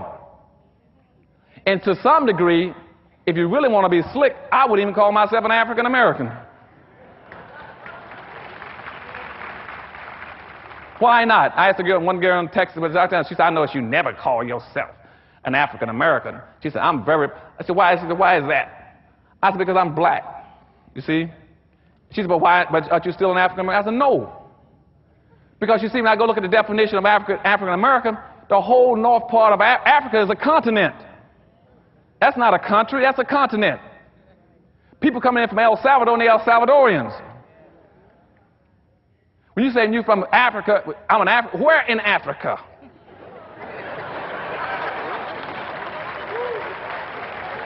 Do y'all understand what I'm saying? Where in Africa? And plus that, and worse than that, is that the whole north part of Africa, those coming into the country, they are Arabs, Palestinians, Chaldeans, Egyptians. They are classified. Those are whites coming in, but they also call themselves African Americans. When I go down through different parts of the west coast of Africa, I got people coming in from west coast of Africa. They are Pakistanis and Indians, East Indians, but they call themselves African Americans. When I go down to whites coming in from South Africa, they call themselves African Americans. And what they've done again is smother the issue over. So when I go look at it, when I go break it open, it's like cracking open an egg. Like when I look inside the word minority, I look inside of African American, I find the number of blacks that came into the country last year out of 26,000 African Americans, I only find something like 4,000 blacks. And that's why they're going to put the moves on you again. What they want to do is to cover it up again so you can't figure out what's happening to black folks. So a new term, they're going to say, well, we buried a lot of them under minorities, that concept. We buried a lot of them under the term Afro-American. Now let's come up with another term called multicultural. And Asiatic or Asia-Rasian or something, where nobody knows what they are anymore. And see, if we bury them, see, nobody knows what the conditions are for them anymore. They can't figure it out either. And see, that way we lock in the structural inequities. If racism, slavery, and Jim Crowism made whites 50-foot giants, and your problem is that whites got this much, you got that much, if you bury everything and smother it over, you'll never figure it out. You all going to have to fight from now on to make sure that it's only black. Every issue is black, so you can find out what's happening to your people. They're going to try to bury it because whites now got a choice. Either correct the structural inequities or hide it. And it's much cheaper to hide it.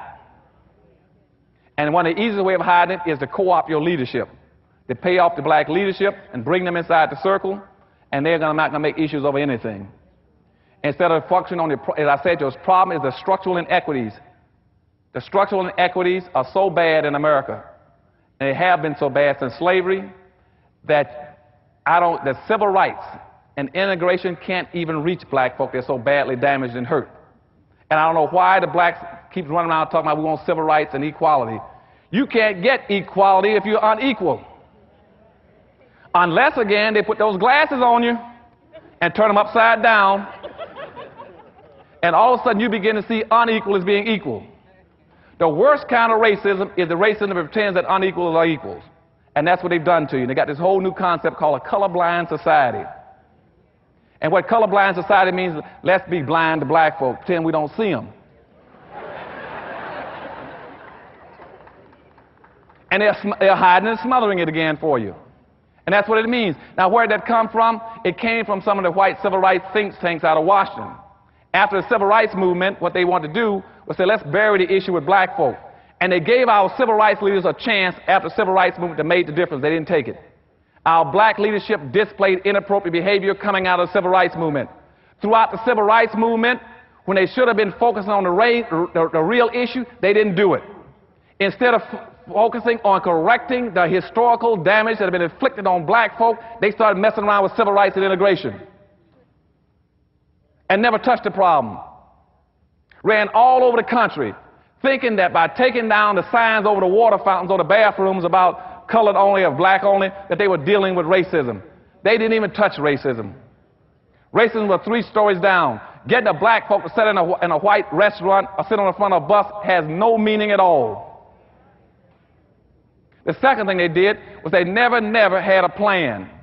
They ran all over the country from one demonstration, one march to the next one, never had a national plan about what they're going to do when they get there and what the next generation of blacks are going to do.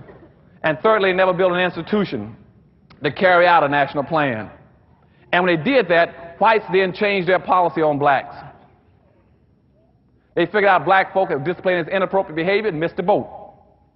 So what they did then, they said, let's put the moves on them. Johnson then wrote a law saying you got to correct the conditions of black folk in 1965, what's called the Affirmative Action Bill. When that came out, they put the moves on us to smother the issue again. Affirmative action was supposed to have been intended to correct those structural inequities between blacks and whites that have occurred as a direct result of all those years of things I'm talking about. As soon as the bill came out, whites immediately started changing it and black leadership bought it. The issue was supposed to be going this way. Watch how they flip the glasses upside down on you. The issue was supposed to be correcting historical what has happened to blacks historically by racism and discrimination. They switched and said, let's not talk about historical, let's talk about present day and the future. You're supposed to have been dealing with racism, which means group-based. They said, no, forget about that, let's deal with individual discrimination. The issue was supposed to have been focusing on dealing with things that have happened to black folk. They changed it, no, let's deal with issues pertaining to everybody. Women, gays, handicapped, everything else. And when they did that, they destroyed affirmative action.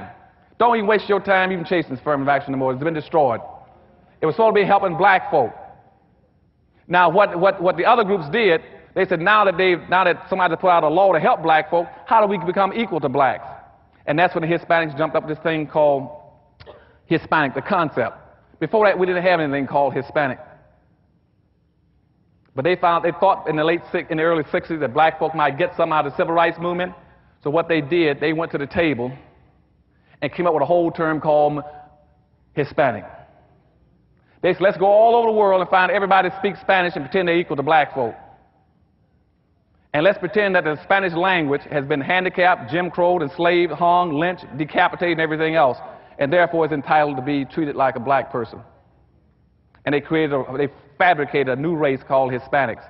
So now that means any person coming from Spain, Portugal, Philippines, any place, say, I'm a Hispanic, I'm equal to black folk. And the worst part about it, and then every time you hear a report about poverty, they'll go compare Hispanic poverty with black poverty. Nobody ever stops and hold a second, you got to quit playing that game, you're smothering the issue. The poverty on black folk is poverty that's been there for 400 years. That's the same old poverty they've been dealing with for 400 years, and you got rolling poverty. You keep having Hispanics coming into the country and comparing the poverty they're bringing into this country with the poverty that's been with black folk for 400 years.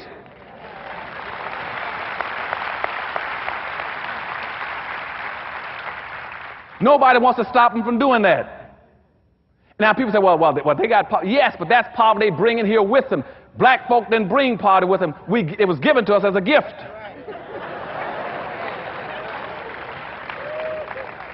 If you were to go back to 1840s, where I was earlier talking about Uncle Tomism, back at that point in time, you did not have one single solitary Hispanic in the entire United States. But you had almost 5.5 million black folk that were enslaved, who had been enslaved for 250 years. You didn't have any Hispanics. By 1900, you had 100,000 Hispanics in the United States, but you got 11 million black folk. Now, they got the same identical birth rate in 1900 up until today. Same identical birth rate. You got 100,000 Hispanics and 11 million black folk, and now they're going to pass black folk. Now, somebody who can count past 3 should say, hold a second. How can you only have 100,000 of them in 1900 at the same birth rate, and you got 11 million blacks and now passing blacks? Because 2 million every year walking across the border. It is not this country's responsibility to be correcting all their poverty. It is the country's responsibility to correct the poverty they put on people.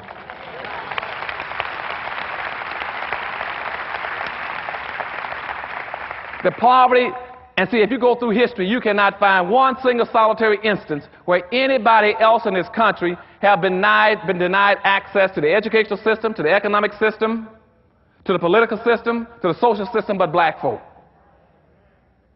Don't you let anybody compare themselves with you.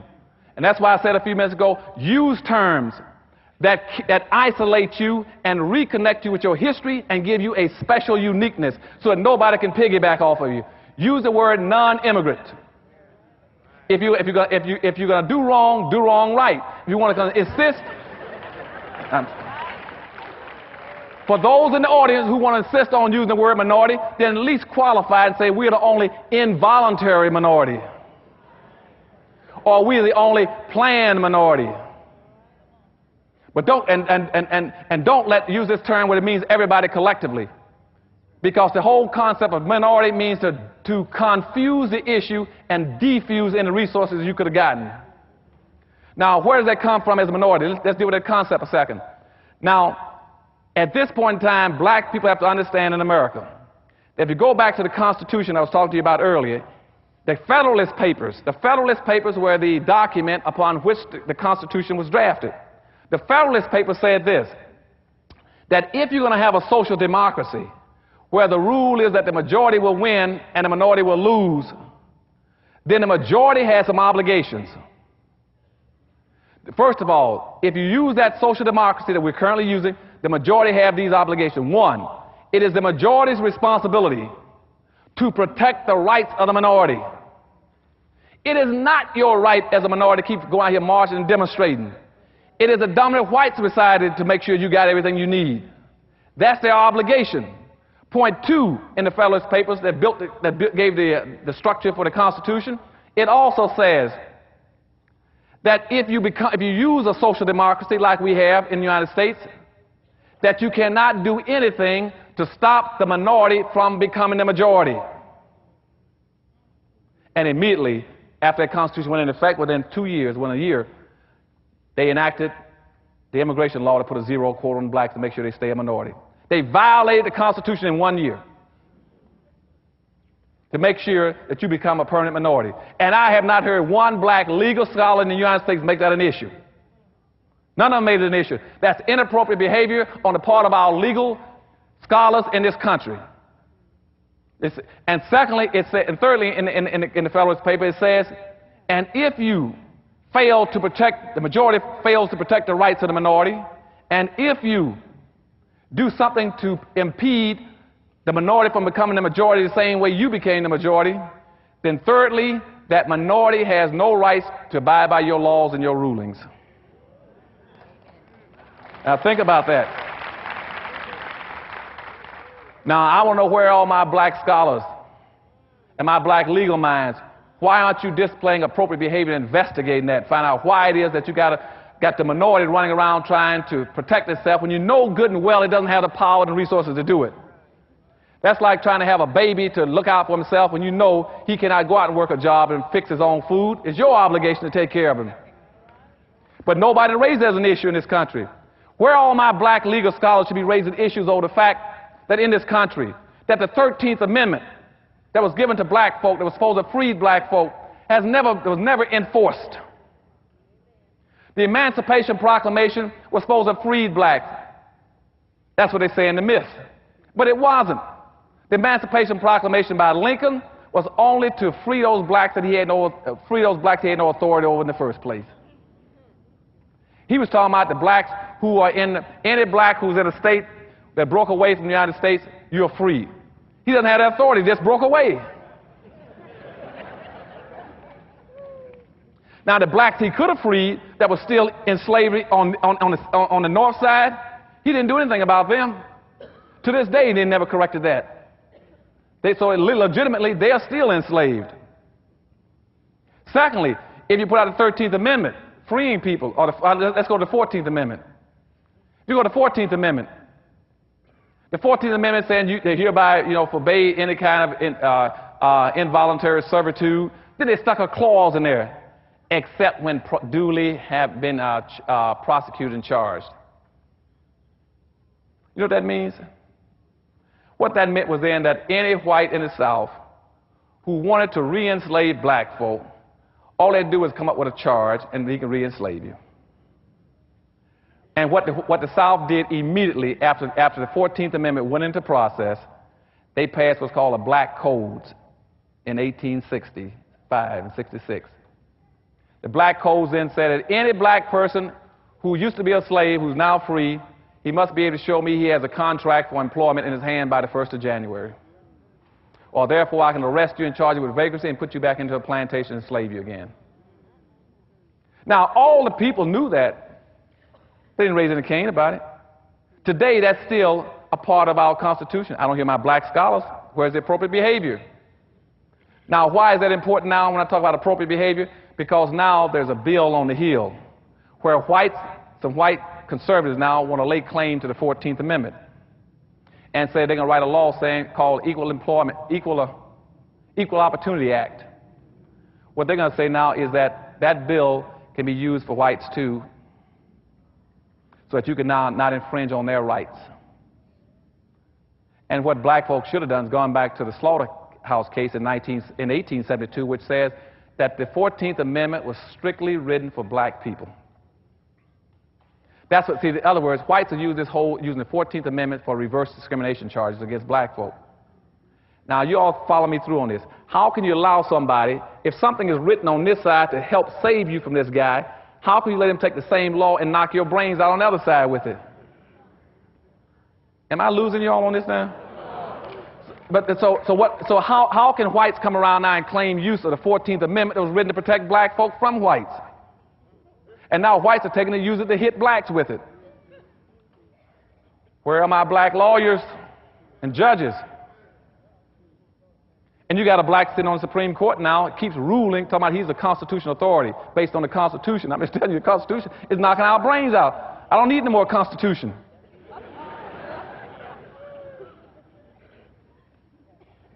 So, but all these questions need to be raised in our court system about what's happening to us. And nobody's doing that. So in the bottom line, what I'm saying to you is that we got major problems in society, but we keep doing all these things wrong. We are poor and impoverished because we don't build communities, as I told you a few minutes ago. Secondly, we are the richest nation on earth outside of the United States as black folk. In the world, we are the 9th richest nation on earth. We got an annual disposable income of $382 billion. But we violate all the norms of economics as black folk. That's inappropriate behavior. Your money is supposed to bounce 8 to 12 times before it leaves your community. I'm going to say that again. Black money is supposed to bounce 8 to 12 times. That means it must go through at least 8 to 12 black hands before it gets out of the Crenshaw neighborhood. 8 to 12 times. And it doesn't. Black money does not bounce one time. As soon as a black person gets paid, he's got this inexcusable denial in his mind, saying, as soon as I get paid, I'm going to run over every other black and get into the suburbs to spend it in a white store, in a white mall. And the Jews, on the other hand, their money bounced 18 times before it leaves their community. You look at the discrepancy between one bouncing not once and one's bouncing 18 times. Black people right now spend 95% of their money outside of their own communities. They spend 5% in their communities. In their communities, they spend 3% of that with non-black owned businesses. Black folk try to live off of 2% of their disposable income. They keep 2% every year. Then they take that 2% and put it into a saving account, a bank, and then they can't even get a loan from the white bank they put it into. Now, anybody in his right mind knows that it's humanly impossible for you to live off of 2% of your income. It can't be done, but we keep trying to do the impossible. Why do we keep trying to live off of 2% and you know it can't be done? So what happens then is every night, every black community in America goes bankrupt when the last non-black in a black community closes up the store, cleans out the cash register, and goes home. We go bankrupt from that night until the next morning. And the reason we're doing that, the reason we're so impoverished, is because other groups are also boycotting us. We don't have any business structures in our neighborhoods because others are boycotting you. As long as you live, you'll never see a white person because his money is bouncing in his own community. So he's not going to let his money bounce in your community. So when he gets money, he keeps it. You don't see him getting in his car on a Saturday morning, like this morning, driving down to a black neighborhood, getting out of his car, going into a black store, buying a black-made product. He doesn't do that. If he does do that, I told y'all before, take a picture of it if you see it. It might be very valuable one day. Every black I know tries to get into Chinatown every Friday and Saturday evening. Have you ever seen Chinese trying to get into a black neighborhood to buy anything? Then why do you keep doing it? Inappropriate behavior. You keep doing everything inappropriately, backwards. You got to quit doing it. I'm not telling you to be mean or against anybody. I'm not telling you to be against. I'm saying take care of your own people. Don't do what they're doing in slavery.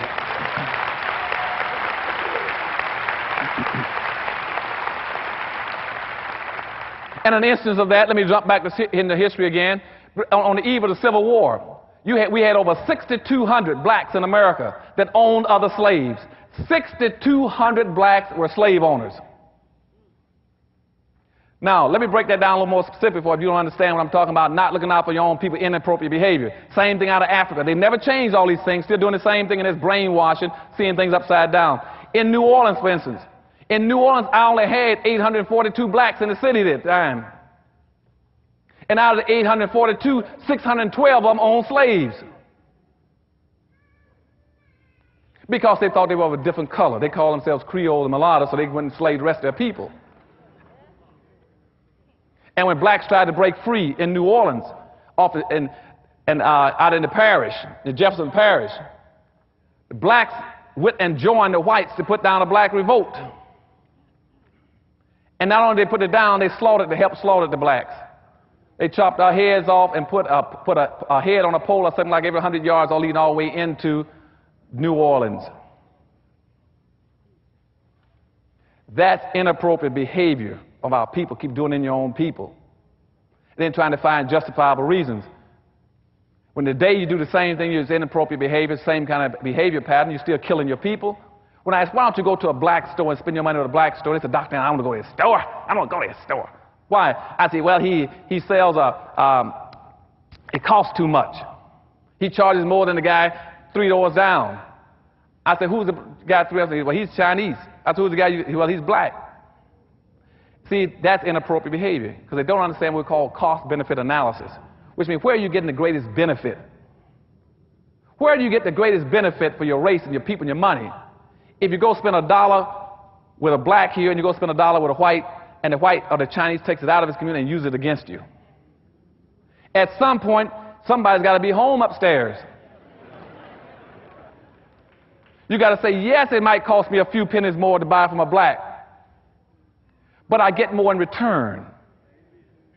Particularly if I can get him to keep that money in his neighborhood and spend it with another black person. They said, well, what if his merchandise is bad? And you go down there and tell him. You go down there and tell him, let me tell you something. You got 6 months to clean up this place.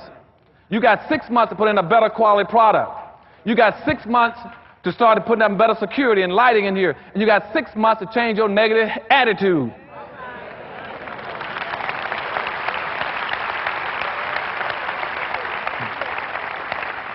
And hold him accountable. We must have an accountability system for our merchants and say, you got a responsibility. Now, I just got back from Detroit, Michigan last week, and my mother is old now and sort of senile, and my sister is also got some handicapping problems. She went down and bought a ham.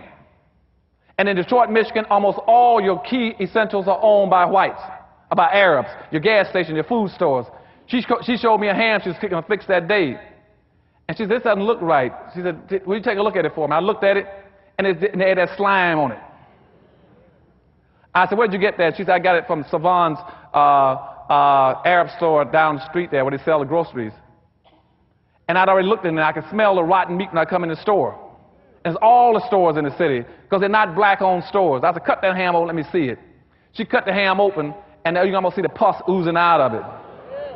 And said, I'm going back on the radio in about 2 days back in Detroit. I'm going to ask every black in that city to close down all those darn stores. They got to quit doing that to black folks. And they go over and buy old vegetables from the main supermarket and bring them to the black neighborhoods. And I said, some black leadership, and this city has got a black mayor, a black city council, a black chief of police, a black school superintendent, a black mayor. How can you let people sell your people? Like my mother, an 80-year-old woman, sell her infested rotten meat with maggots in it. Inappropriate behavior. And they keep saying, well, Dr. Anderson, we're electing the blacks, they're going downtown, they're representing, then pull them out of office. You get people out of office and don't support anybody in your community that won't support you in the black community. I don't care what color he is. Pull them out of office. How do you pull them off? You pull them out of office through accountability, recalls, and if you can't get to them, boycott whoever puts them in office. We got to get wealth and power as quickly as we can if we're going to survive. The time is running out. We need money. We don't need jobs, we need money.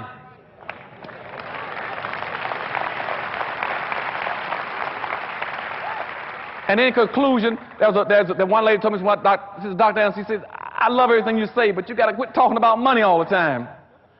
I said, why? She said, because money is not everything. So I said, tell me what money is not. She said, well, money can't buy you love. I said, I'll tell you what. I said, without finance, there won't be any romance.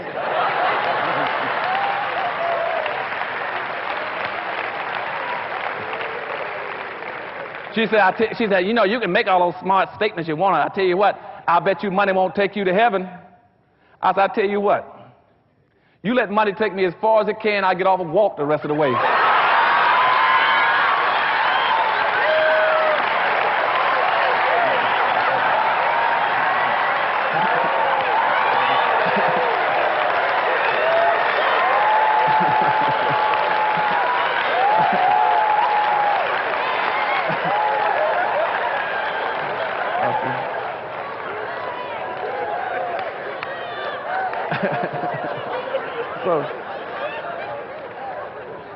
So in my last thing, she said, well, I'll tell you what. She says, I don't care what you say, Dr. Anderson. As far as I'm concerned, money is the root of all evil.